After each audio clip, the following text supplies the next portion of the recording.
హైదరాబాద్ లో largest cred and non stop property show ఈ నెల 9, 10, 11 తేదీల్లో కొంపల్లిలో. పారిస్ ఒలింపిక్స్ లో నీరజ్ చోప్రా మళ్లీ మెరిశాడు. ఈసారి దేశానికి సిల్వర్ మెడల్ తీసుకుని వచ్చాడు. వరుసగా 2 మార్లు ఒలింపిక్స్ లో సత్తా చాటాడు నీరజ్. కోట్లాది భారతీయుల ఆశను నెరవేర్చాడు.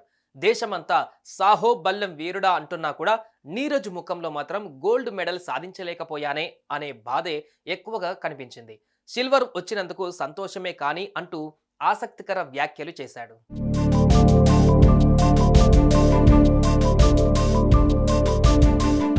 నీరజ్ చేసిన వ్యాఖ్యలు ఏంటి అని తెలుసుకునే ముందు నీరజ్ ఎక్కడివాడు, జావెలిన్ త్రోలో అతన్ని ఎందుకు ఆకర్షించిందో తెలుసుకుందాం.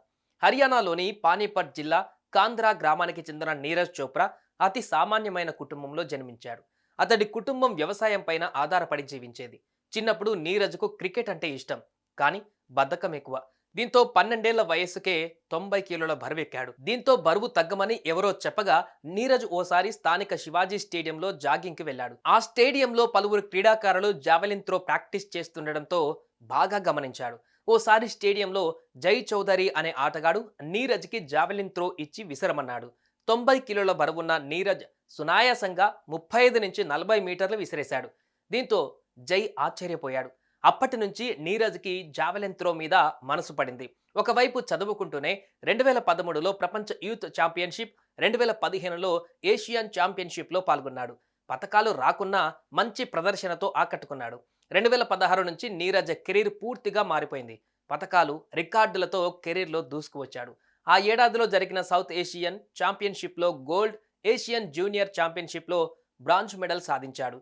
వరల్డ్ అండర్-20 ఛాంపియన్షిప్లో స్వర్ణం గెలవడమే కాదు, జావెలిన్ను 86.48 మీటర్ల దూరం విసిరి ప్రపంచ రికార్డు సృష్టించాడు.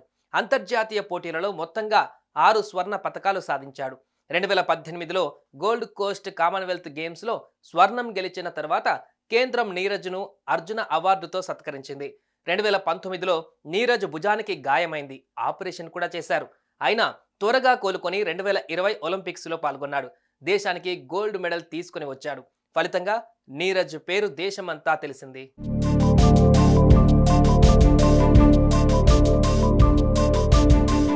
ఇక 2020 ఒలింపిక్స్లో గోల్డ్ తెచ్చిన నీరజ్ ఈసారి కూడా గోల్డ్కే గురిపెట్టాడు. ఒక్కొక్కరిని ఓడిస్తూ ఫైనల్స్కు చేరుకున్నారు. ఫైనల్లో పాకిస్తాన్ ప్లేయర్ అర్షద్ నదీంతో పోటీ పడ్డాడు. అర్షద్ 92 మీటర్ల మార్కును తాకగా నీరజ్ 89.45 మీటర్లు విసిరాడు.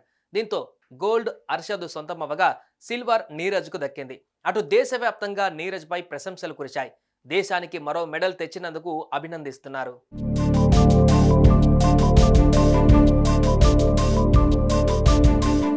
అయితే సిల్వర్ వచ్చిన నీరజ్ సంతృప్తి పడనట్లే కనిపిస్తోంది. అతను గోల్డ్కు గురిపెట్టాడు. ఈ క్రమంలో తన ప్రదర్శన పైన సమీక్షించుకోవాల్సిన అవసరం ఉందని అన్నాడు నీరజ్. దేశానికి పతకం వచ్చినందుకు సంతోషంగా ఉంది.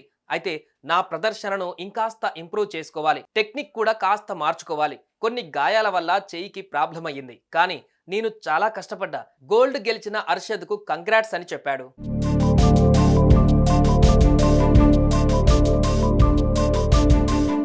నీరజ్ ఫీల్ అవ్వవలసిన పనే లేదంటున్నారు భారతీయులు. గాయాల కారణంగా కొద్ది కాలం ఆటకు దూరంగా ఉన్నా ఇంత మంచి ప్రదర్శన ఇవ్వడం గ్రేట్ అంటూ పొగిడేస్తున్నారు. నెక్స్ట్ ఒలింపిక్స్లో తప్పకుండా మనకు కలిసి వస్తుందంటున్నారు.